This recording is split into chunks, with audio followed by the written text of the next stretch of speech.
O Raul Passos Ramos não me sai da cabeça, o Osório não me sai da cabeça, Pereira da Silva não me sai da cabeça, porque eu vi-os. O Mosca não me sai da cabeça. São homens que eu vi mortos, mas mortos de uma brutalidade de tal ordem que aquelas imagens hão de permanecer em mim. Aquela linda coisa macabra, indivíduos quartejados, à catanada, alguns, outros só com tiros. A morte dos majores dá-se porque se deixa prolongar demasiado esta cena, que está-se a crispar. Começa a haver, de facto, desconfianças dentro do setor que faz estas negociações e os encontros, porque os portugueses levavam sempre umas ofertas, umas coisas, e começa a perguntar, mas estes tipos encontram-se com os portugueses e recebem prendas, trazem relógios. Ficámos chocados. Quer dizer, como é que 5 pessoas desarmadas vão a um encontro de boa fé e são barbaramente assassinadas? Pensou-se que com umas garrafas de uísque ou com umas contas e pulseiras para as mulheres dos combatentes era possível levar esses homens à rendição. A rendição pressupõe, pelo menos em termos clássicos, a derrota do inimigo. E ali não se pretendia, de facto, derrotar o inimigo. Pretendia-se, passa a expressão, associar o inimigo. 3 bigrupos de tropa de elite. E depois havia a tropa que eles tinham de quadrícula também armados nas diversas povoações. A operação dos majores é uma operação de sabotagem, de destruição vinha no sentido de divisão, destruição, desarticulação do PAIGC e, sobretudo, criar confusão entre os guineenses e os cabo-verdianos. Isso era explorado para, no campo da guerrilha, pôr em choque permanente, através da ação panfletária, ou através mesmo da rádio, deixar cair, que vocês, gente da Guiné, estão a ser os guerrilheiros do PAIGC, guinéus, estão a ser sacrificados nesta guerra pelas cabeças políticas que são de Cabo Verde e não sei o quê. Eles, cabo-verdianos, querem dominar aqui este território para que é vosso e tal. Dentro de mim, eu nunca gostava dessa sociedade de cabo-verdiano e Guiné, não uma independência. Quer dizer, agora, depois de independência, podemos fazer uma cooperação muito forte, porque somos irmãos. Agora, mas Guiné e Cabo Verde eu não estava de acordo. O general Spínola, de facto, investiu e fortemente nessa divisão. Como sabe, a partir de Bissau havia programas diferenciados, já não apenas no que respeita digamos assim, à questão cabo-verdiana e à questão guineense, mas entre os guineenses havia programas diferentes, em línguas diferentes, conforme as etnias. Eu uma vez entrei numa base do PAIGC, depois de um combate qualquer, numa base do PAIGC. Havia lá uns mortos e tal, tinham fugido e tal, e no meio daquilo estava lá um miúdo deste tamanho. Ficou lá. E eu lembro-me de um indivíduo que eu tinha grande consideração, que era Fula, este era Balante ao menos, que era Fula, um indivíduo que eu tinha grande consideração, que até era uma espécie de cherno, uma espécie de padre, que veio ter comigo e diz assim: Sr. Comandante, mata. As dois não dá para matar um indivíduo de 7 ou 8 anos, mata, que já é um balanta, já leva um cunhete às costas, se for preciso. Tem para lhe mostrar, de facto, o ódio tribal até onde chega. Um dos elementos que o Sr. General Spínola apostou foi, sem dúvida nenhuma, a divisão do PAIGC. E até certo ponto conseguiu, e por pouco, conseguia, por forma a impedir a realização dos objetivos do PAIGC. Ele explorava isso muito, explorava isso. Olha, Guiné e dos guineus. Só isso já contentava muitos guineenses que já não podiam ver cabo-verdianos. Nós aproveitámos sempre o velho princípio voltairiano, dividir para governar, não é? Não é que nós dividíssemos, divididos estavam eles. Agora, nós, para, digamos, fazer valer os nossos interesses, pois... Nos serviços administrativos do cabo-verdianos, nunca favorecia filhos de Guiné, no tempo colonial. Eles sempre são mais bravos, em todo sentido. Em todo sentido. Então, se nós vamos juntar com eles, talvez eles vão querer ser os patrões, e ali é que está o problema. Tem mais escola, tem mais tendência de viver como branco. É por isso que a gente não gostava dessa independência. O Spínola explorava. explorava a fratura cabo-verdiano Guinéu. Eu posso-lhe até contar uma história que é pitoresca. Eu tinha um soldado e um dia ele estava a servir-me o almoço e eu conversei com ele e perguntei-lhe: António, tu que és? Eu sou balanta. Vamos lá, mas vocês aqui são tantas etnias, vocês os balantas dão-se bem com os papéis. Papéis é da área de Bissau. Damos bem com os papéis são ótimos, muito bons. Com os manjacos, os manjacos são bestiais, trabalham bem, são desenvolvidos, agricultura, tratam da terra muito bem e tal. Então, e dos mandingas? Mandinga não gosto, porque o mandinga trata mal o balanta, o mandinga escraviza o balanta, não pode ser. Então, e os fulas? Isso ainda é pior. O fula ainda é pior que o mandinga. O balanta não pode estar em terra de fula se não é maltratado. Então, e o cabo-verdiano? Isso é pior. Isso é o pior. Pior? E o capitão? É pior que o branco.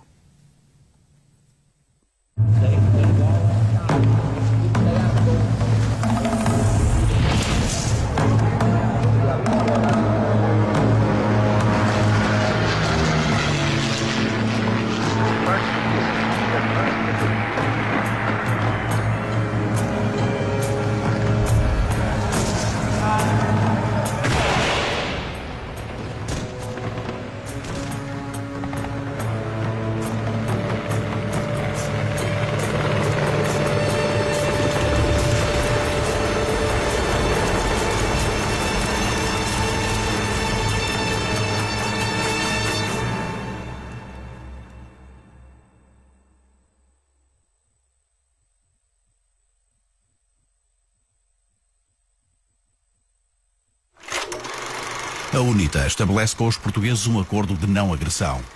Savimbi compromete-se numa luta comum contra o MPLA e recebe apoio logístico da tropa, incluindo consultas por médicos militares que o visitam na mata. E recebe também armas, segundo garantem algumas fontes. Oficiais generais como Betancourt Rodrigues, então comandante da Zona Militar Leste, revelam os termos da operação que regulava o entendimento com Savimbi, conduzido pelo Grupo de Trabalho Madeira. Ao substituir Betancourt Rodrigues, o general Abel Hipólito, embora sendo contra o acordo, é obrigado a promover um encontro para tentar mantê-lo. Mas o fracasso das negociações põe termo às tréguas. Para a tropa portuguesa, a tentativa de capturar Savimbi fica-se por importantes apreensões de material e documentação. Tinha terminado a Operação Madeira, que neutralizara as ações da UNITA durante 2 anos. Não foi a única iniciativa do género tentada pelos militares portugueses nos teatros da guerra. Na Guiné, os esforços para dividir o inimigo, empreendidos pelo governador e comandante-chefe General Spínola, saldaram-se por resultados trágicos. As cerimónias homenageiam entre os mortos na Guiné 4 oficiais emboscados pelo PAIGC numa missão especial que lhes fora atribuída por Spínola. A Operação Chão Manjaco. Comovidamente invocamos a sua memória, a todos simbolizando nos que heroicamente tombaram, sob o comando dos majores Passos Ramos, Osório e Pereira da Silva. A melhor homenagem que lhes podemos prestar é garantir que o seu sacrifício não foi em vão. Os majores Joaquim Pereira da Silva, Raul Passos Ramos e Alberto Magalhães Osório, que estavam acompanhados pelo alferes Joaquim Mosca, eram oficiais sob as ordens diretas de Spínola, responsáveis pelo comando operacional da zona de Teixeira Pinto, sede do Conselho de Gacheu, região de Cantejungo, situada a noroeste de Bissau, terra dos Manjacos, uma das etnias guineenses. Estes militares mantinham há meses contactos com elementos do PAIGC, tentando convencê-los a aderir às posições portuguesas. Guerrilheiros que atuavam na zona sob o comando de André Gomes. O André Pedro Gomes explicou-nos que teve encontro com um elemento da população que lhe disse que há portugueses que querem fugir de Bissau. E ele pensa que não são portugueses do Partido Comunista Português que querem aderir à luta. O contacto inicial começou por um prisioneiro que foi transformado em agente de contacto com os grupos do PGC. Começou por uma carta deixada no mato, até que passou sucessivamente a um contacto pessoal. Quando chegaram na base onde estava o André, deixaram o André entender, André e os camaradas que estavam lá, que não queriam, portanto, render ou estar do outro lado como nós pensávamos. Queriam mais é fazer contacto e eliminar as nossas forças paulatinamente. Essas forças do PGC, se fosse avante, eram integradas na defesa do território, mesmo sem a nossa presença. Quer dizer, suponhamos, uma determinada guarnição de uma determinada terra passava a ser uma companhia ou um batalhão do PGC. Propuseram-lhes, portanto, o seguinte: que passassem para a área portuguesa.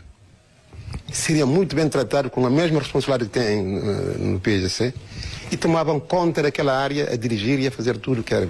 Seriam abastecidos e ficavam como sendo militares, portanto, daquela zona.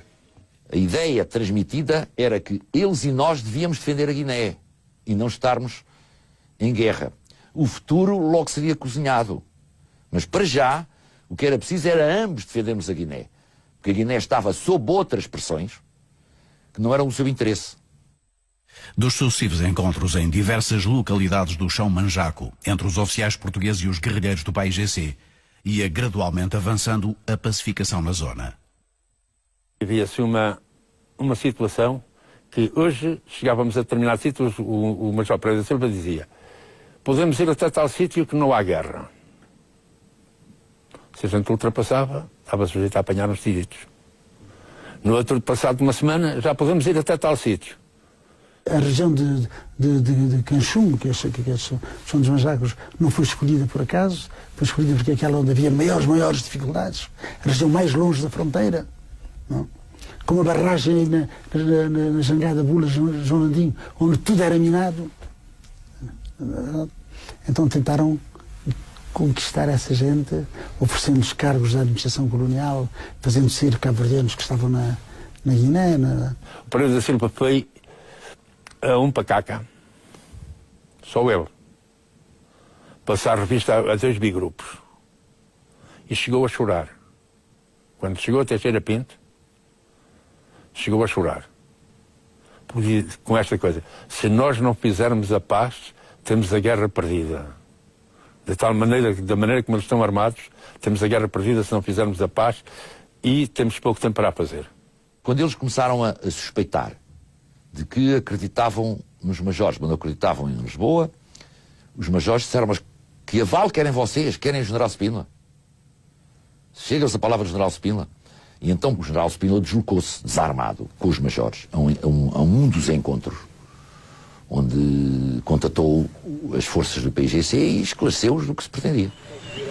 Spínola acreditava tão seriamente no seu plano que aceitou correr todos os riscos. Contra a opinião de oficiais da sua confiança que tentaram dissuadi-lo, foi ao encontro dos guerrilheiros do PAIGC. Eu levava um revólver 38 do Pedro Cardoso, levava escondido no corpo, e levava 4 granadas de mão defensivas coladas com adesivo, 2 em cada perna. Porque a verdade é esta, é que eu tive uma conversa com o nosso general antes de irmos, e disse: oh, general, nós vamos, é um risco que corremos, para mim é-me indiferente. Correr riscos consigo, já eu estou habituado, e além disso é da minha profissão correr riscos, mas quero que me dê uma diretiva do que é que possa acontecer numa eventualidade. Ele disse: a eventualidade já sabe qual é que presos não podemos ser. Eu, como bato com o meu pingalim, porque ele nunca andava armado, e você não pode ir armado, pois pescou-me o olho. Como quem diz: tu também não podes ir armado, mas vais. A Força Aérea estava atenta, os paraquedistas estavam atentos, estava tudo preparado, um dispositivo, digamos, de segurança. E lá fomos, e lá nos embrenhámos pelo mato, até que apareceu um homem do PAIGC e nos levou a uma clareira, onde eu fiquei sentado, a olhar, e ele ficou a conversar com o comandante. E pronto, e regressamos. Ele vinha eufórico, a conversa tinha sido uma conversa magnífica, o bigrupo estava pronto a apresentar-se, pensávamos nós. E foi marcada uma segunda reunião. Surpreendentemente, tinham conferenciado algures numa mata da Guiné a autoridade máxima do território, militar e política, o General Spínola, e um comandante do PAIGC, André Gomes. Ele esteve comigo e disse-me: olha, está aqui um cinto que o General Spínola manda para si como presente. Eu disse: General Spínola, você agora já está a falar com o Spínola?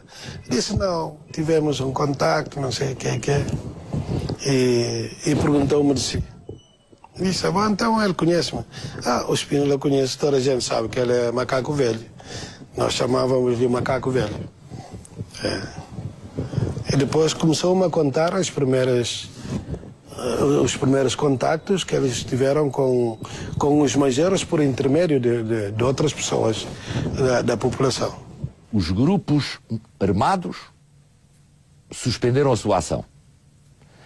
As populações escondidas passaram a aparecer. Eles vinham também ao nosso quartel, bebiam umas laranjadas, alguns, mesmo guerrilheiros. Parece impossível, não é? A situação começou-se a normalizar muito. Os majores deslocavam-se, contatavam o inimigo com grande à vontade, desarmados, em conferências, para um objetivo futuro. E, portanto, eram estes os sinais que havia umas tréguas praticamente naquela área toda. Tácitas. Digo tácitas que era para não comprometer a operação. Chegou a ver, os portugueses passavam em colunas na estrada e a nossa gente estava também lá na estrada, se cumprimentavam, trocavam cigarros e bebidas por aí. Chegou a ver esses episódios. Mas tudo era coisa para, como se diz, para enganar o adversário. Eles diziam, nós acreditamos em vocês, acreditamos no General Spínola, mas Lisboa atraiçoou-os e atraiçoou-nos a nós e a vocês. Quando começaram essa ação, então os homens pediram autorização para continuar a fazer o jogo. Então continuaram a fazer o jogo. Tiraram minas das estradas para deixar passar os carros. Deixaram entrar os barcos pelo rio, dentro, pelos canais que iam ter aos São dos Manjacos. Fizeram isso tudo. O PAIGC não fazia ações armadas, nós não fazíamos ações armadas sob o PAIGC. Não havia guerra. A todos os níveis, soldados, oficiais, não havia guerra. E culminou no dia 16 de abril, com uma reunião no Palácio do Governo, em que estavam presentes todos os capitães, todos os comandantes de batalhão, todos os comandantes de agrupamento no Palácio do Governo, em que o Spínola proibiu de se dar tiros. No São Manjaco era expressamente proibido de dar tiros. Nos outros, só responder aos tiros se fossem atacados. A partir de certa altura, esses contactos passaram a ser muito mal vistos pelos combatentes do PAIGC no Norte, a questionar como é que é vocês, como é que é, os nossos comandantes aparecem aqui com relógios oferecidos pelos portugueses, aparecem com cigarros, etc. O que é isso? Vocês têm de nos dizer o que é isso, o que está-se a passar. Podia-se correr o próprio risco deles serem fuzilados pelos seus próprios homens. Uma reunião com os régulos e os cernes, os chefes religiosos, que foi feita em Teixeira Pinto. Passado um dia ou dois, o Pereira da Silva pergunta-me, lá, tu conheces o Charles Rachid, o que é que pensas dele? E o Charles Rachid é uma pessoa muito conceituada pelos fulas e um indivíduo extraordinariamente sério. A mim não me parece. Porquê? É porque os outros estão todos de acordo e ele não... Diz que é preciso ter muito cuidado. Porque há alguns centrais feios e que é preciso ter muito cuidado. É dada instruções em termos de superiores para acabar com aquilo, para não criar qualquer tipo de suspeição da parte dos próprios militantes ou combatentes do PAIGC de que de facto se estaria a dar uma traição. Mas não estava, é calculada. 3 bigrupos. 2 que estavam instalados em um pacaca, na Ilha de Jete, e um que estava, não me recordo o nome, lá em cima, em frente de Cacina, de Cacheu. Os chefes apresentar-se-iam em Teixeira Pinto e daí seguiriam para Bissau, onde embarcariam para Portugal e seriam reconhecidos como heróis que tinham acabado a guerra. Pelo menos a parte do André Gomes, não. Mas eu não ponho a minha mão no fogo em relação ao outro pessoal. Mas eu tenho informações que houve gente que vacilou. Gente que começou a achar a conversa agradável. Faziam a paz, combinavam lá com os outros e apresentavam-se 2 ou 3 dias depois em Teixeira Pinto. Os chefes da zona do São Manjaco. E os outros, eles esperavam que o resto fosse arrastado. No fim de verem o que acontecia com aqueles, que os outros de toda a Guiné fossem arrastados pela situação que estava criada. Essa gente nossa, quer dizer, fez-se de estar de facto a ir na conversa. E por isso é que houve a sucessão de encontros. Mas eles, desde o primeiro encontro, puseram a direção ao corrente. Vinha saber, através de outros camaradas que trabalhavam no serviço de segurança, que no sul de Guiné, tinha havido contactos também. Tinha havido contactos. Até falou-se mesmo em gente graúda, em termos de PIGC, que poderia ter tido contacto com Spínola. Falou-se disso bastante. E esse contacto dos majores não foi uma coisa isolada. Em diferentes pontos do país, tentaram aliciar os nossos camaradas. No chão Manjaco, o processo passava pelo CAOP, em Teixeira Pinto, e pelos quartéis do Pelundo. O do batalhão e o da companhia, separados pela picada que segue para Jolmete. Foi daqui que, cerca das 10 horas da manhã, os 4 oficiais partiram para o encontro fatal. O último contacto foi entre os 2 quartéis. Estavam os 2 jipes prontos para seguir para a reunião. Eu desejar-lhe felicidades e dizer-lhe assim, olha, às 4 horas está o lanche preparado para quando voltar. Foram as últimas coisas que eu lhe disse. Riram-se e cá estaremos às 4 horas. A hora prevista para o regresso viria a ser afinal a hora provável da morte dos majores, num local a cerca de 13 km do Pelundo e a 5 de Jolmete. Quer porque as conversações decorriam à revelia da direção do PAIGC, ou pelo contrário, eram por ela controladas, ou por outra razão, aquele que terá sido o 16º encontro poria fim à Operação Chão Manjaco, de forma brutal. Eram 6 da manhã e o meu criado de quarto bate-me à porta de que havia uma mensagem importante para o governador. E eu venho à porta em pijama. E era a informação de que os majores tinham sido mortos. Já devia ser talvez perto da uma hora da noite, quando eu saí do Pelundo. E quando cheguei lá ao sítio dos trilhos seriam umas 4 horas, ou o que é que era. Era de noite a picar devagarinho, porque à espera se houvesse azar de apanhar uma emboscada, que não houve. E fomos nós, até que o Alferes Miranda, que ia do lado direito da estrada, viu os trilhos dos jipes saírem para a mata. Julgo que foi o Robando Andrade que nos confirma de que eles tinham caído numa emboscada. Foi assim que nos disseram, numa emboscada. Imediatamente nos arranjámos, fomos para o porto, saímos de helicóptero e fomos diretos ao sítio onde eles estavam. O Spínola não queria bem acreditar que tinha havido uma tragédia, se calhar estão a festejar, se calhar estão todos entretidos, como é costume e tal. Bom, mas vamos lá ver e tal. Os corpos já estavam na caixa do Unimog e o comandante do batalhão espreitou e desmaiou. Olhar para aquela cena macabra de 7 corpos, 7 corpos todos mutilados. O Bruno espreitou e ficou horrorizado. O nosso general não falou. Não me lembro dele ter falado sequer. As lágrimas caíam-lhe a 4-4. O Spínola ficou muito perturbado, muito consternado. Enfim, quem estava ao pé dele viu, chorou. Não disse uma palavra. Uma palavra. Silêncio. Bom. Depois dirigiu-se ao helicóptero e nós embarcamos.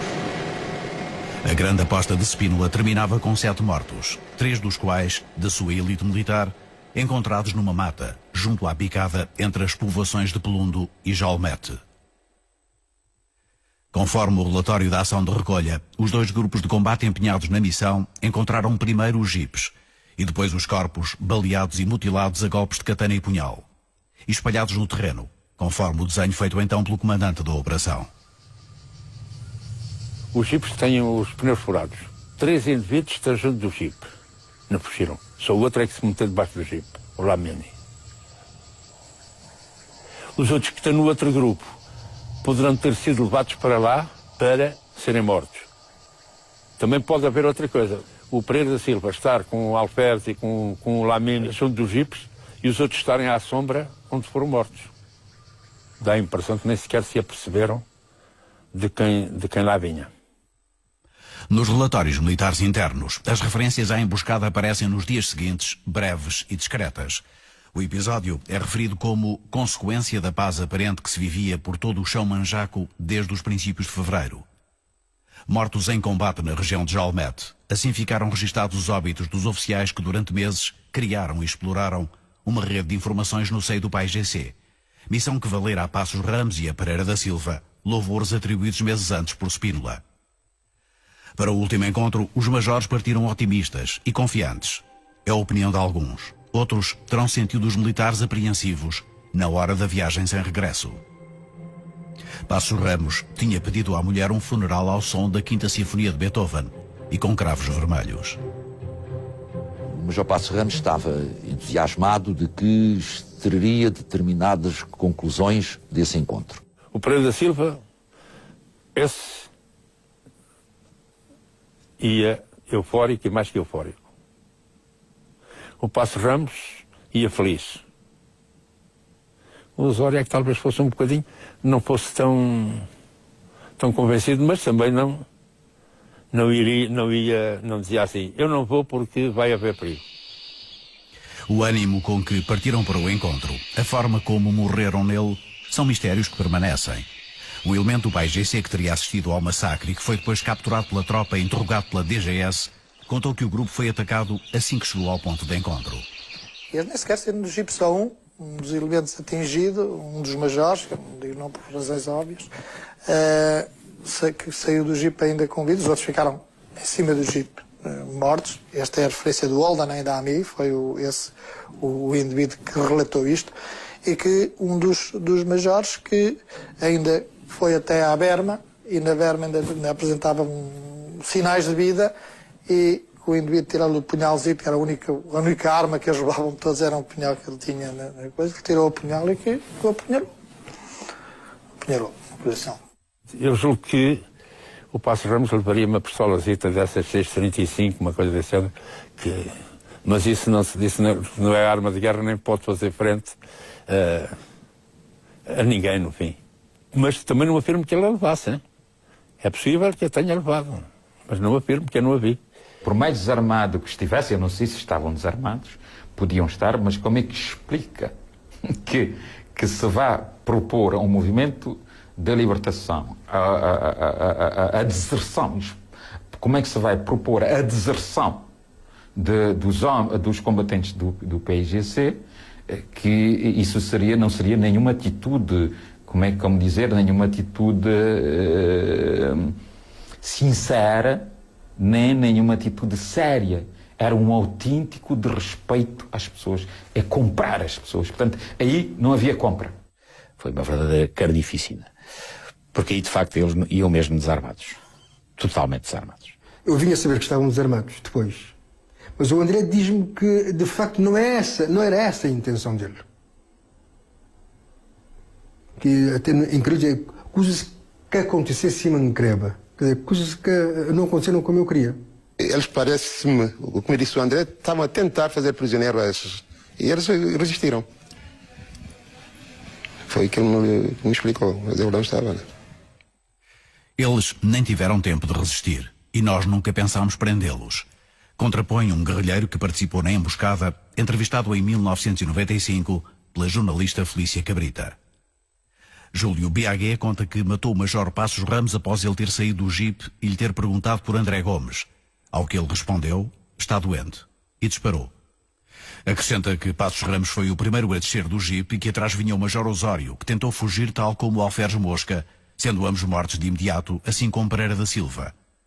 Biagué garante que o plano não era fazer prisioneiros e assegura ter recebido ordens para disparar, dadas por André Gomes. Este, por sua vez, deixou uma versão sugerindo o contrário. Depreendi que, de facto, as coisas escaparam das mãos. E que não era essa a intenção dele. A intenção que, no fundo, era a prisão dos majores. A prisão dos majores e levar os majores a Conacre, talvez. Não faz parte da frente onde eu estava, não? Mas do conhecimento que eu tenho, era um grupo restrito das pessoas que sabiam dessa operação. E que estava a ser coordenado pelos elementos da segurança e das Forças Armadas, estava aí no coisa, não é? Mas que a coisa falhou depois. Falhou, parece que houve uma certa hesitação, segundo informações do comandante, até quem dirigiu essa operação foi o André Gomes. Houve uma certa hesitação aí no último encontro. Parece não se saber exatamente quantos encontros os militares mantiveram com os guerrilheiros. Assinados por Ricardo Durão, chefe da repartição de operações do Quartel-General, os relatórios sobre os majores afirmam que eles sempre foram desarmados e que nem todos participaram nos mesmos encontros, ao contrário do que aconteceu no último. A ideia era que o general Espínola devia ir a esse último encontro, e ele não apareceu. Mas, justamente, a ideia era a possibilidade de o apanhar. E ele também, de certo, com o seu instinto de militar, etc. Não foi ao encontro. Foi o Passos Ramos que teve uma grande influência sobre o nosso general para ele não ir. E disse-lhe, o meu general já deu o primeiro passo de confiança e de lhes mostrar a eles que estamos de boa fé, mas não deve arriscar. E se isto é ao contrário? E se isto não corre bem? E foi por isso que nós não fomos a segunda vez à mata. O objetivo era apanhar o Spínola. E, felizmente, ele não foi à última... infelizmente, ele não foi ao último encontro. Ou feliz ou infelizmente. Eu não sei o que é que se passa do lado de lá. Já ouvi várias versões. Mas uma das versões que me parece lógica é que o Comitê Central ficou, enfim, surpreendido, não é? E terá dado um grande aperto ao comandante do bigrupo que atuava no João Majaco. Como quem diz, então o que é isto? E ficaram à espera do regresso do general Spínola, que não foi. O caso dos majores, que teria sido o objeto de um editorial da Amílcar Cabral para a rádio, permanece envolto em contradições. Para o encontro que viria a ser o último, a ordem da direção do PAIGC era prender Spínola e os majores? Ou seria matar os majores, conforme a versão de um prisioneiro que foi interrogado pela DGS? Eu li todo esse relatório de interrogatório. E o que ele referia era que, efetivamente, a ordem tinha partido de Conakry, portanto, da direção do PGC, nesse contacto que vieram os 3 majores, se viesse o general Spínola, capturá-lo e levá-lo para Conakry. Caso não viessem, para matar os indivíduos que fossem esse contacto. Foi o que infelizmente aconteceu. Nunca discutimos isso, de matar ou não matar. Os responsáveis que estavam nesses contactos tinham liberdade de ação. Os nossos homens naquela área não podiam correr o risco de ter prisioneiros, porque a área, como digo, é bastante difícil, bastante longe das fronteiras, e a ausência do general que devia estar presente nessa operação criou uma situação tal que eles não viram outra solução senão de facto receber acontecer o que acabou por acontecer com os majores que foram mortos naquela operação. O que lhes interessava, aliás, ao próprio Cabral, o que lhe interessava era que fossem feitos prisioneiros. Mas houve esse desfecho, sabe, destas coisas. Na guerra não se pode prever nem controlar. No dia em que foram mortos, o André não chegou a ter contacto com os majores, porque a ordem não era nem de os prender, não tínhamos condições de os guardar prisioneiros. Foram executados logo no local.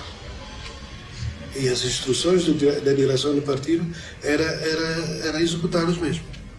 Aqui está um tipo de uma operação que é uma operação de grande esperança, de grande vontade de fazer bem e que é paga com a morte. Não havia nenhuma vontade de paz. Que ninguém diga isso eu pessoalmente não aceito. Havia um movimento, sim, de desarticulação das Forças Armadas, do PAIGC, do seu enfraquecimento e da sua derrota. Os majores foram lá desprezando o nosso povo, desprezando os nossos ideais, desprezando os nossos ideais e querendo levar as nossas tropas à rendição. À rendição não, à integração. Não, à das Forças rendição, à Armadas, rendição. Que seriam o começo da independência verdadeira da Guiné.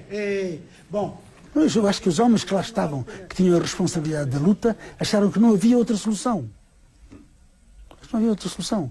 E também o relacionamento daquela gente com eles, aquela atitude de desprezo em relação aos ideais dos homens que estavam ali à testa do partido, pensando que com uma perna de vaca ou com umas garrafas de bebida, podiam de facto destruir tudo aquilo que se tinha acumulado como ideais e valores da luta de libertação do nosso povo.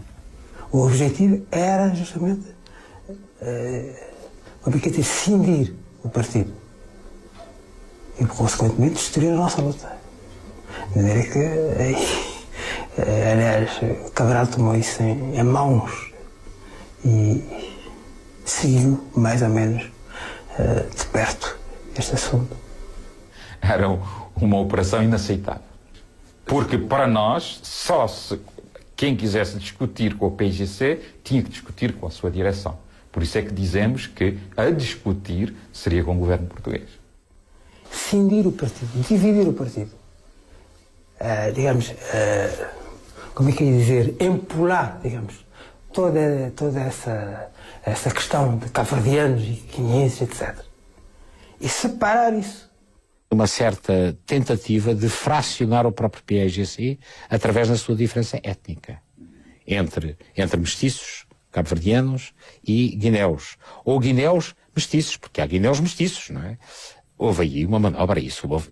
Os portugueses não colonizam a Guiné, afinal são os intermediários, alguns dos intermediários portugueses que colonizam a Guiné são os cabo-verdianos. Isto é a análise do general Spina, que ele procura utilizar contra o PIGC.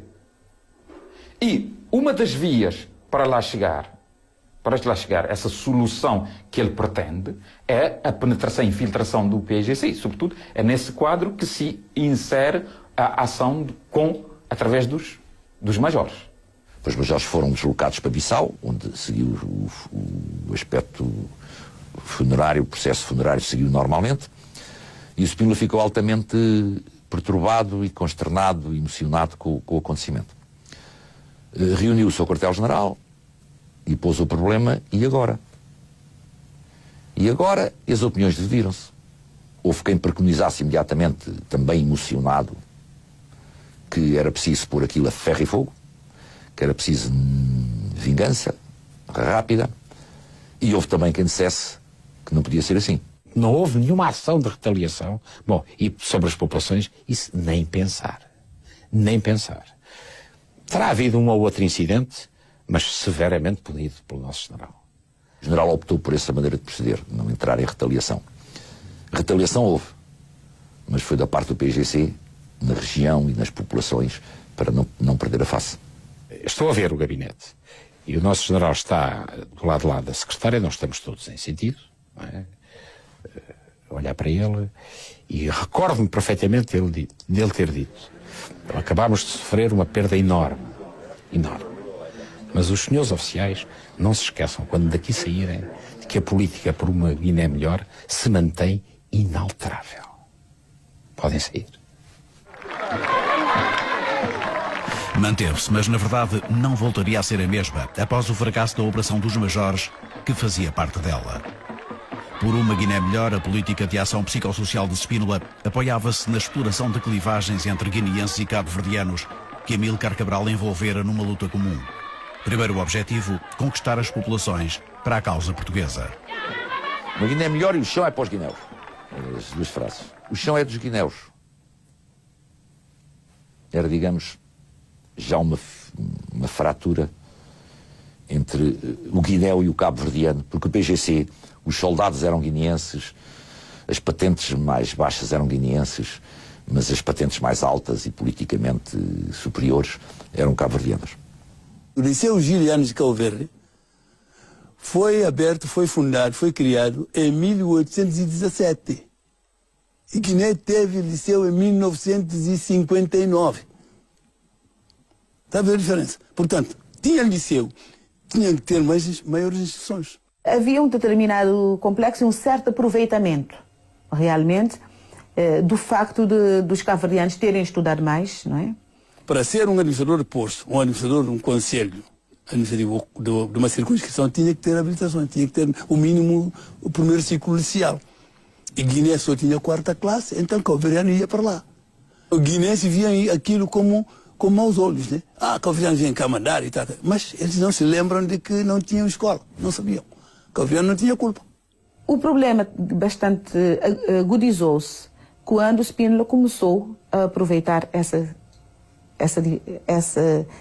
não é a divergência, mas pelo menos o facto de haver trajetórias diferentes, cultura, aspectos de cultura muito diferentes da Guiné e Cabo Verde. Até no Banco de Guiné, o banco, fazenda, finanças, essas coisas todas eram só cabo-verdianos quase. O Spínola começou a meter filhos de Guiné. Os chefes de postos de interior, tudo eram cabo-verdianos. O Spínola começou a mandar filhos de Guiné como chefes de postos. Ele estava a dar regalia aos filhos de Guiné. A ideia dele, penso eu, que era mostrar aos guineus de que o PAGC, por um lado, era liderado por não guineus. E que, portanto, se eles queriam defender os seus próprios direitos, não podiam estar a combater num movimento que era liderado por pessoas que não eram da Guiné. Há um massacre permanente da repetição. Vocês estão a fazer uma guerra que não é vossa, é dos cabo-verdianos.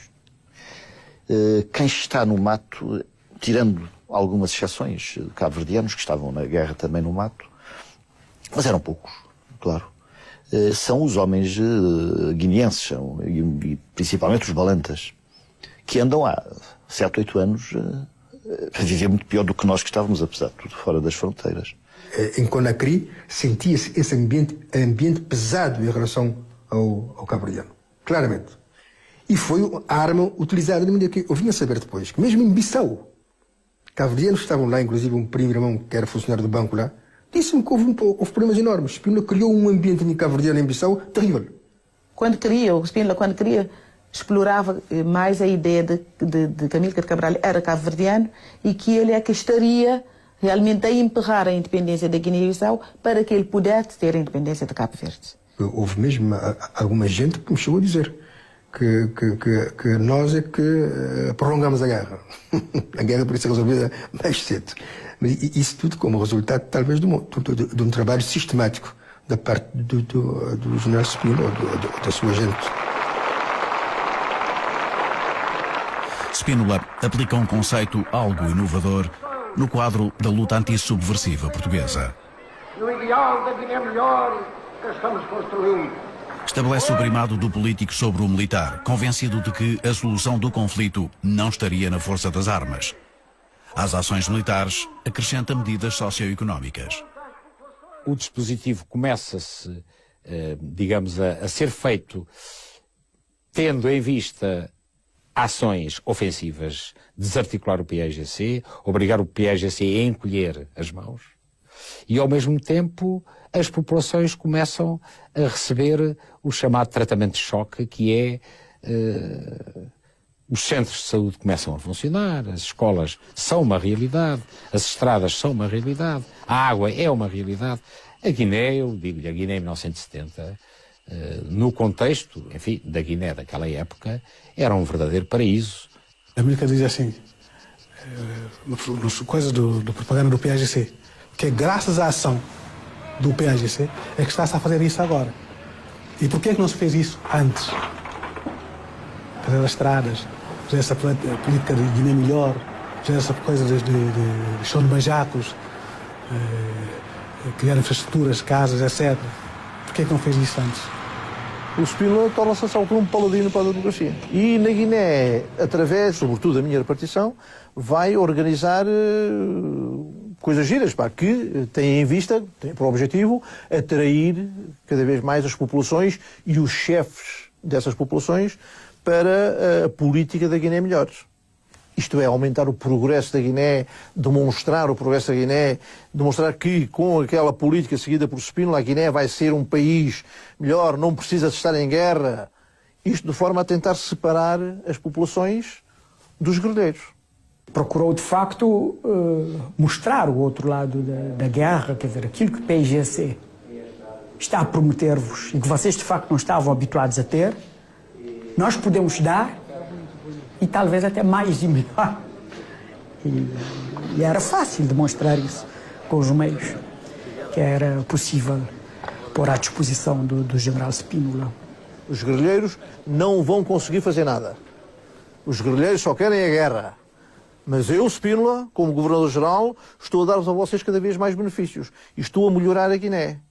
Comigo vocês têm a certeza de que a Guiné vai ser um país melhor. Agora, com a guerra e com os guerrilheiros a continuarem, não vai. Vocês só vão continuar a ter guerra. Era reconhecido que a ação do Spínola, em termos de guerra psicológica, estava a trazer alguns estragos. Os colonistas portugueses, sabendo que agora é impossível ganhar a guerra por força das armas, estão a fazer agora toda uma série de política para tentar corromper a nossa população, nossos combatentes, etc. Coisa que eles não faziam antes.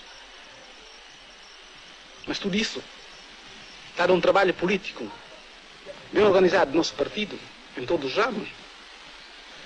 Os colonistas portugueses não conseguirão ser entendidos. Marcelo Spínola, quer dizer, fazia guerra no coisa, instalava, ocupava a posição de novo, fazia festa à população, não sei quantos. Tudo que faltava, lembro também quando ocuparam uma tabanca grande lá no sul, Cabo Changue, mandou vir aguardente, que já faltava meses ou anos, já a população não havia aguardente de cana, tabacos, essas coisas todas. A população passou a viver em festa. Havia psicologicamente isso. Nós não tínhamos essas coisas para dar à população. Ele trazia isso e dava à população. Portanto, isso era mais uma coisa de mobilizar, retirarmos a população, retirarmos todos o apoio logístico praticamente.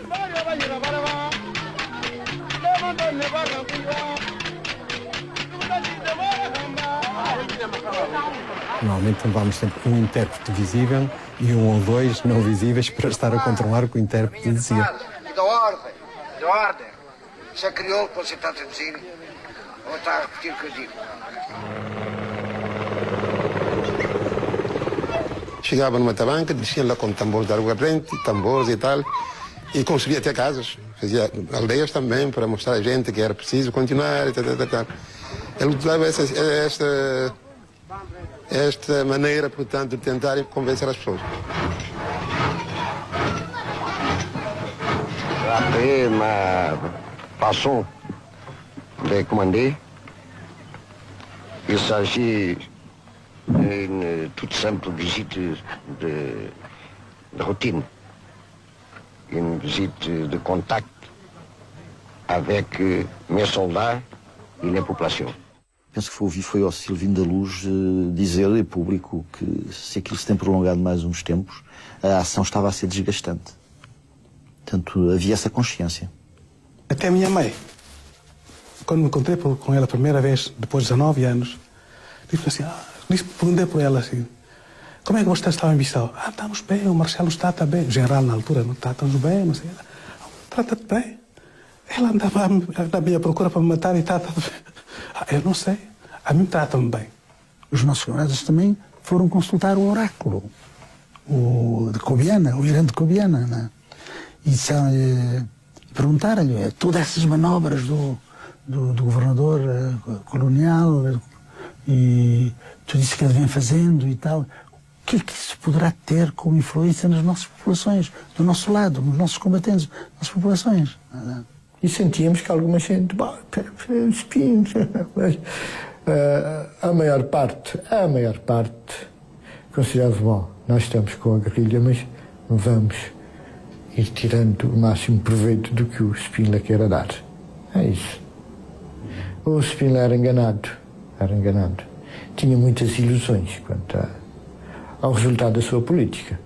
O Irã disse que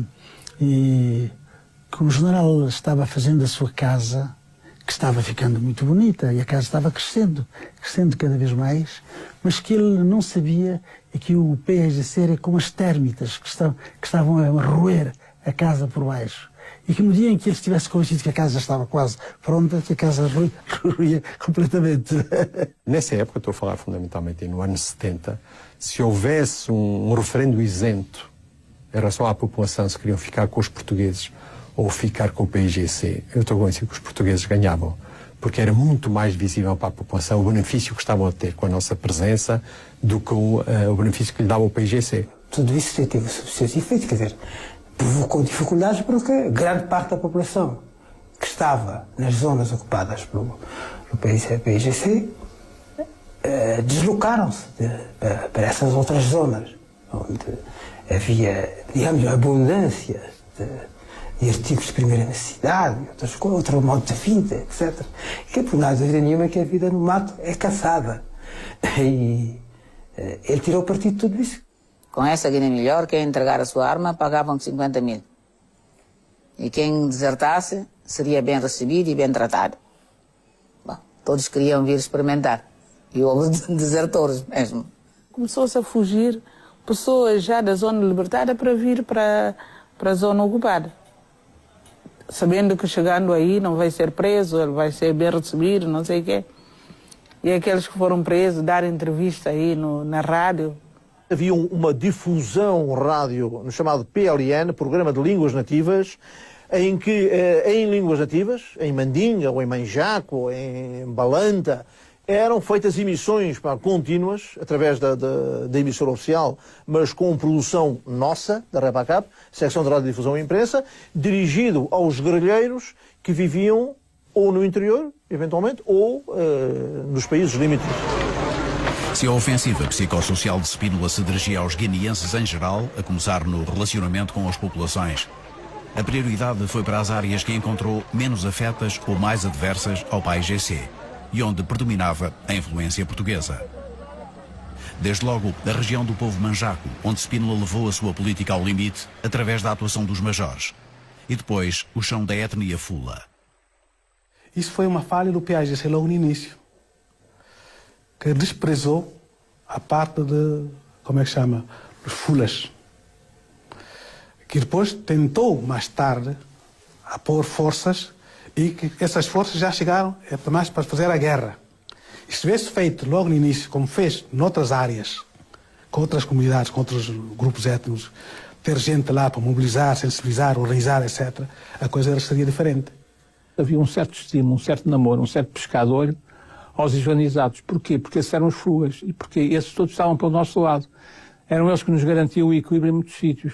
Grande parte mesmo das milícias eram, e então as primitivas eram todas praticamente fulas. Não é por acaso que os balentas são um grande corpo da guerra, porque os balentas não têm terra. A terra é comum, não têm propriedade. Se formos para os fulas, são os proprietários, são os senhores da terra, são os senhores do gado. Portanto, essas etnias, que são sobretudo as muçulmanas, estão mais ao lado dos portugueses, claramente, do que as etnias animistas que não têm nada a perder, exceto ganharem alguma coisa. Quando começou a guerra subversiva, os primeiros tipos que apareceram a oferecer-se para combater ao lado dos portugueses foram os fulas. Portanto, havia um certo pescar de olho aos fulas e daí a construção das mesquitas.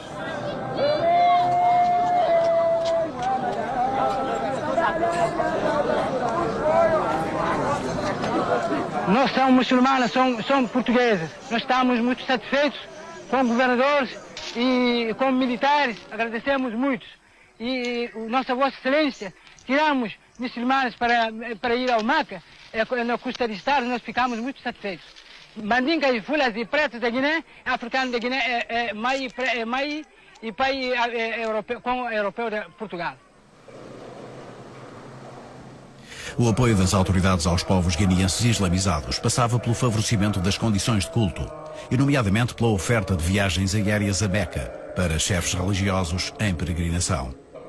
Eram iniciativas de aproximação às populações no âmbito da política por uma Guiné melhor, cujo principal instrumento eram os congressos do povo. Conduzidas pelos militares da ação psicossocial, eram longas reuniões de 3 dias, onde se ouviam os problemas e as queixas dos guineenses, os guineus, divididos por etnias, e na presença das autoridades portuguesas, administradores e chefes de posto. O Spínola quer-os ali, muitas vezes para os pôr no cadafalso, mas eles estão ali presentes, com medo.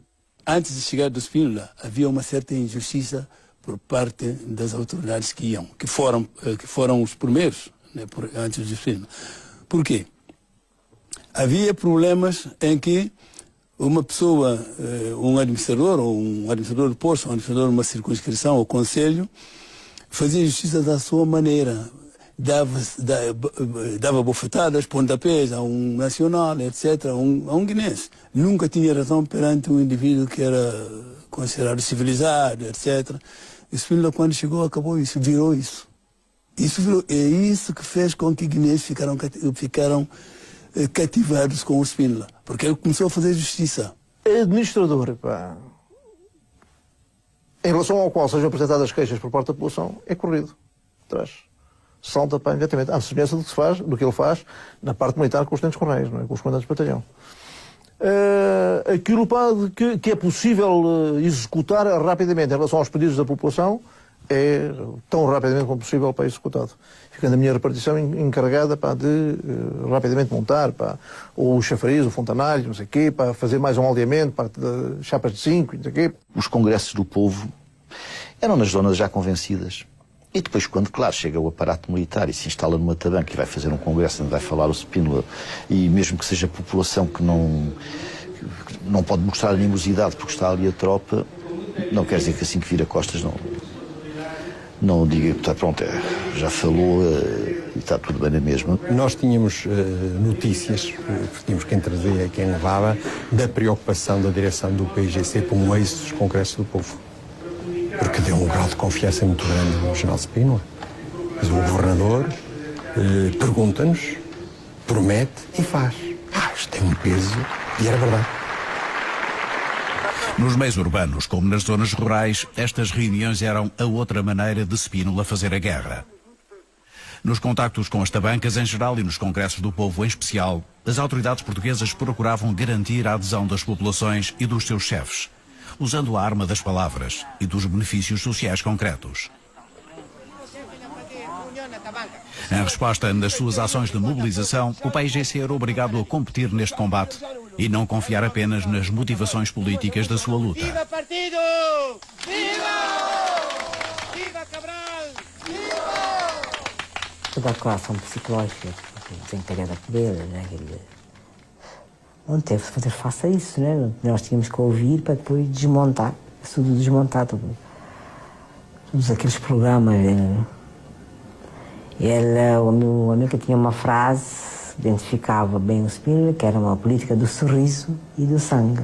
Conseguimos, numa larga medida, neutralizar esses efeitos nefastos que estava a trazer para a nossa luta. Inclusive, que veio com a criação dos armazéns do povo, que foi uma iniciativa que foi só teve êxito porque tivemos o apoio sueco, que foi decisivo.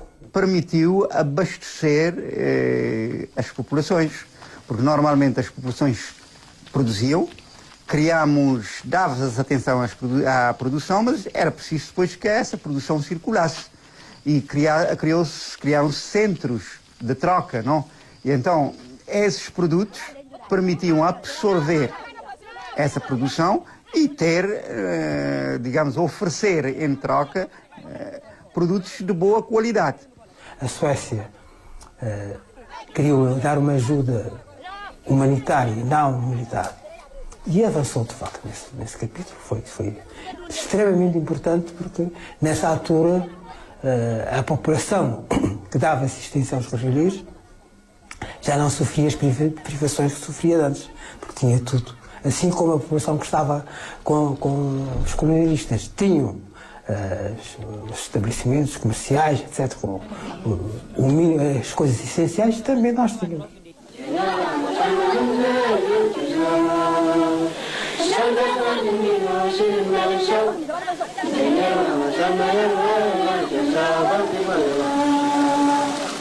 Em zonas do território a que chamava libertadas, cuja existência as autoridades civis e militares desmentiam, o PAIGC implantaram um modelo de organização política e administrativa que regulava todos os aspectos da vida das populações sob o seu controlo, desde as tarefas do dia-a-dia aos momentos de lazer e diversão.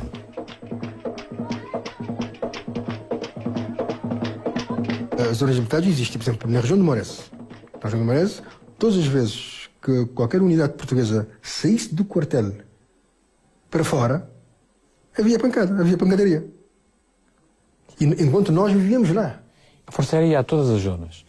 E a história que o PAIGC controlava algumas áreas, eu digo que não é verdade. Ou seja, havia áreas que o PAIGC tinha influência, onde o PAIGC se mexia bem. Mas essas áreas eram as áreas onde, quando os portugueses queriam ir lá, iam. Não, ou seja, o que acontecia era que o PAIGC, quando as forças portuguesas avançavam, o PAIGC retirava. Não havia nenhuma zona na Guiné onde as forças portuguesas não pudessem ir. Eu passei anos na região de Moresso.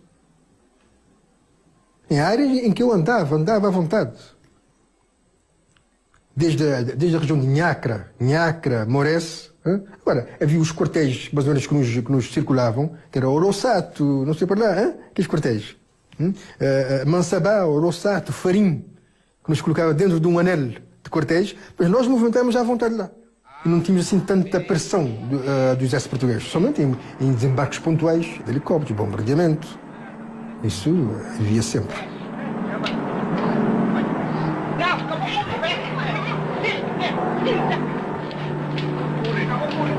Liberdade não tinham liberdade. Eu tenho que fazer baraca dentro do mato. Isso é que é libertação. Libertação, uma pessoa faz carro, faz casa, anda com carro, anda com bicicleta, anda em todo lado. Aquilo não era liberdade. Eram zonas abandonadas. Nós chamávamos de áreas não controladas, o PGC que se chamava áreas libertadas. Portanto, era a expressão que a gente tinha, áreas não controladas. Era onde, efetivamente, o PGC tinha escolas, tinha todo um sistema social em funcionamento. Isso acontecia, era o Moresto, Tombali, a Ilha do Como, e várias franjas de território, eles que efetivamente controlavam tudo. Havia zonas libertadas. Havia. Era uma zona em que nós não íamos. E se o indivíduo tentasse ir, ainda que não acontecesse qualquer coisa, e voltar para trás, era preso pela nossa força, porque foi ter com bandido. Era libertário, era zona libertária. Quando estávamos junto com colonialistas, eles diziam que aqui, segundo dizem, que os bandidos não têm roupa, não têm cigarro, não há nada que possa servir-lhe de comer. Eles passam mosquitos. E nós, quando chegamos aqui, vimos que há ali posto sanitário, hospitais. Inicialmente ligado à situação de guerra, o sistema de saúde criado pelo PAIGC nestas zonas assentava numa rede de postos de assistência médico-sanitária. Incluía hospitais de campanha e 2 hospitais dedicados à assistência aos guerrilheiros, localizados fora das fronteiras, no Senegal e na Guiné-Conakry, os países que constituíam a retaguarda da guerrilha. Camarada, atenção, sentença que o 3 juízes do Tribunal no Povo conseguiu fazer. Criando tribunais populares, o PAIGC procurou organizar um sistema de justiça capaz de conciliar as condicionantes de ordem cultural e étnica e resolver os conflitos surgidos na vida comunitária. Uma boa parte dos esforços era canalizado para o setor da educação, o que permitiu a formação de um certo número de quadros, através de instituições como a Escola Piloto e o Instituto Amizade. Falar, ninguém pode viver só, ninguém pode viver sem comunicar com os outros. Pela via do ensino, o PAIGC também procurava responder no plano da guerra psicológica. Além da propaganda através da sua rádio e pela divulgação de panfletos, dava particular atenção à formação das crianças, incluindo nela uma forte componente relativa à luta pela independência. Em manuais escolares, por vezes comuns aos usados pela Frelimo em Moçambique e pelo MPLA em Angola, os elementos da guerra, armas, guerrilheiros, ações militares, são usados como veículos da alfabetização. E o mesmo acontecia na Escola Piloto em Conakry, onde os símbolos de identidade mentalizavam as crianças desde muito cedo. A Escola Piloto seria a joia da coroa para Amílcar. Para ele, o ensino, as gerações futuras eram, de facto, a sua grande ideia. O Amílcar, quando estava em Conakry, não passava um dia sem ir à escola. Posso lhe dizer que havia algum ambiente, o que é compreensível, na minha opinião, de exortação patriótica, está-se em guerra. Portanto, havia o içar da bandeira semanal, com os miúdos cantavam o hino. Era um ensino que tinha uma componente africana, isto é, procurávamos mostrar que a África não era a ideia que o colonialismo dava, que eram uns países desgraçados e que não tinham história. Portanto, procurava-se dar a história da África, não no âmbito da história universal. Viva, viva, viva! Então, vamos contar as pedrinhas que temos aqui, de 3 em 3. Contra o sistema que o PAIGC procurava erguer nas áreas em que se concentrava, Spínola introduz um novo escrúpulo, no princípio maoísta que liga a guerrilha e o povo. Pela orientação que transmitia às autoridades sob o seu comando e aos militares em geral, intensificou a aproximação da tropa às populações e conseguiu instalar a ideia de que não só não tolerava, como reprimia os métodos violentos usados contra civis. O Spínola, no princípio, começa a descer imediatamente essa política do canhão. Há um claro decréscimo nas operações de combate, em termos de intimidar as populações. Sabia-se perfeitamente, quer as autoridades civis, quer os militares, que quem tratasse mal as populações estava completamente arrumado. Quando o Sr. General Spínola foi para a Guiné, toda aquela tropa que fizesse mal a um africano, ou tratasse mal, ou o batesse, era castigada. Era castigada. E antes disso não, era tudo uma festa. Não tenho, na Guiné, no tempo do General Spínola, nenhum conhecimento de tratamento indigno e desumano sobre prisioneiros, que ele, aliás, não admitia. O General Spínola vinha com um plano de acabar a guerra. Porque a política até que nos levou a recear e com medo, porque as pessoas que foram presas durante muitos anos, essas pessoas voltavam, quer dizer, traziam essas pessoas aí do helicóptero, eram acolhidos com muito receio, né? No seio da família era festa, mas nós que estávamos aí, era com muito receio. Se não for informador, se não for pessoa que veio já com uma missão concreta. A libertação de presos acusados de subversão e ligações ao PAIGC fazia parte do plano do General Spínola para conquistar o povo. Uma amnistia para quase 100 de presos terá convertido céticos e até rebeldes. Ao escolher o dia 3 de agosto, Spínola associa a libertação aos acontecimentos de Pidjiquiti 10 anos antes. Uma data histórica para os nacionalistas guineenses. E entre os amnistiados, destaca-se Rafael Barbosa, presidente do Comitê Central do PAIGC, na cadeia desde 1962. Está a ver, perdi unhas. Viu as unhas? Arrancaram as unhas que era para... A primeira perdi o sentido, que é aquela grande. Do resto, assim, aguentava. Ele sofreu torturas terríveis. Quando o conheci, ele coxava bastante, estava todo anquilosado, tinha-lhe partido ossos e tal. Eu limitei a falar de mim.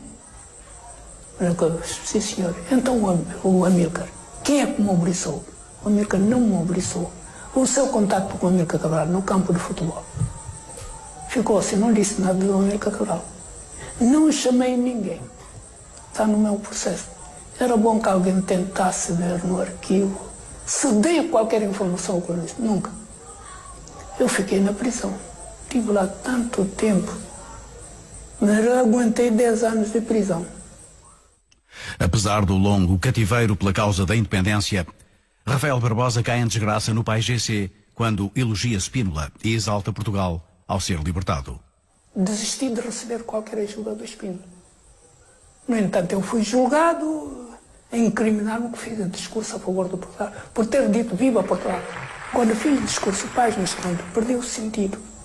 Eu estava doente porque eu fui drogado na prisão. Perdi o sentido, meteram-me água com água e tal. Depois meteram-me no carro de um diretor dos Correios. Acompanhou-me o inspetor Mato Rodrigues, mais um agente, chefe de brigada. Fui obrigado a repetir o discurso dentro do carro e foi para a rádio 1h da tarde. Quando tomaram conhecimento em Conakry, fui imediatamente expulso como presidente do Comitê Central. Ele, independentemente da declaração, procurou retomar os contactos com a direção superior do partido. E retomou-se esse contacto, o que o Amílcar aceitou e manter, na verdade, aguardando que nos encontrássemos com ele para esclarecer. Escrevi uma carta ao Amílcar Cabral que eu disse que eu estava disposto a apresentar-me no Tribunal de Guerra para ser julgado por crime que eu cometi. A resposta dele: o homem da qualidade do Rafael Barbosa não vai para o Tribunal de Guerra. Você deve a sua consciência que vai corrigir. A partir dessa data não volto a fazer qualquer discurso. Os meus companheiros combatentes não compreendem a tua linguagem. São capazes de revoltar. Rafael Barbosa não voltaria a recuperar a confiança da direção do PAIGC. Já depois da independência seria preso, julgado e por 3 vezes condenado à morte. Traidor para uns, para outros herói. Eu não considero herói, mas eu sinto-me bem por ter participado na luta de libertação. Eu concordo com a independência de Guiné, mas para continuar com o mesmo, como é que devo dizer, a cultura e continuar com a união com os povos. Em relação ao povo, é uma das coisas que, se um dirigente do PAIGC me disser assim, afasta da população branca, então nessa altura deixo de lutar. Deixava de lutar logo no início. Eu sempre acreditei em um movimento de libertação, eu acreditei. Se não acreditar num movimento, num partido de libertação, é grave para mim. Eu tenho muito interesse no meu país como africano. Não é questão do problema do racismo. Já temos uma ligação de longa data com Portugal, em termos culturais. E naturalmente há uma série de misturas. Porque eu, da minha parte, não queria depois da independência ter uma forte ligação com a França, com outro país, a não ser Portugal. Muito embora é um país pequeno, mas eu acredito mais na convivência com Portugal. O Rafael nunca abjurou do partido a que pertencia. Ele nunca dizia o PAIGC, eu e o PAIGC, dizia sempre, nós, no partido, pensávamos que isto podia ser assim assado e tal. O Rafael não era um homem solto. Agora, é óbvio, ele era um homem inteligente, era um homem desperto e sabia perfeitamente de que nós o controlávamos. Porquê? O Rafael até nos interessava porque ele tinha reuniões políticas de caráter político em casa dele e a gente ficava a saber quais eram os contactos, quais eram os indivíduos. Em conversa comigo, ele podia perfeitamente querer fugir a isso, não tem nada a ver com o partido, com os guerrilheiros e tal, mas nunca caiu nisso. Orgulhosamente, sendo eu um capitão, que estava fardado à frente dele, capitão do quartel-general, que ele sabia, ele nunca se divorciou do partido. E sempre, nós, no partido, o meu partido, e era sempre o PAIGC. O Rafael, lhe digo, não acredito que ele realmente tenha traído o partido, não acredito, sinceramente. Eu combati como os demais camaradas, que muitos morreram na prisão. Eu sinto-me triste não estar ao lado deles. O Rafael Barbosa, enquanto era combinado para tomar parte em algumas cerimónias ou isso, muitas vezes perto do governador ou junto com o governador, que para mim revela um grau de uma coragem muito grande, que não considero um traidor. Julgo que ele devia estar a fazer o que achava melhor que podia fazer dentro daquelas circunstâncias. O ataque atirada, conforme afirmou Rafael Barbosa, antigo presidente do PAIGC. A dimensão e os termos da manifestação davam uma ideia da intensidade da guerra. Do crescente divórcio entre aquele partido e os autênticos filhos da Guiné. Segundo as Forças Armadas, o PAIGC tinha atacado a partir do Senegal e com armas pesadas a povoação de Pirada, que foi saqueada e incendiada numa ação que provocou 15 mortos. Era entre outros ataques a povoações e quartéis junto às fronteiras com o Senegal e a Guiné-Conakry, países onde o PAIGC tinha as suas bases de canhões e de onde lançava foguetões e morteiros. No Senegal, o PAIGC tem em Dakar os seus escritórios, em Ziguinchor uma base de comando, uma base logística. As ações do PAIGC a partir das suas bases no exterior, cuja localização os portugueses conheciam, são cada vez mais violentas, servidas por armas cada vez mais poderosas. Em Conakry, órgãos de direção do partido, órgãos logísticos centrais, um campo de instrução. Spínola não hesita em atacar a guerrilha nos seus santuários. Para essas operações, o general conta com forças especiais de intervenção. sobretudo com os comandos africanos, que no seu projeto são a base do futuro exército da Guiné.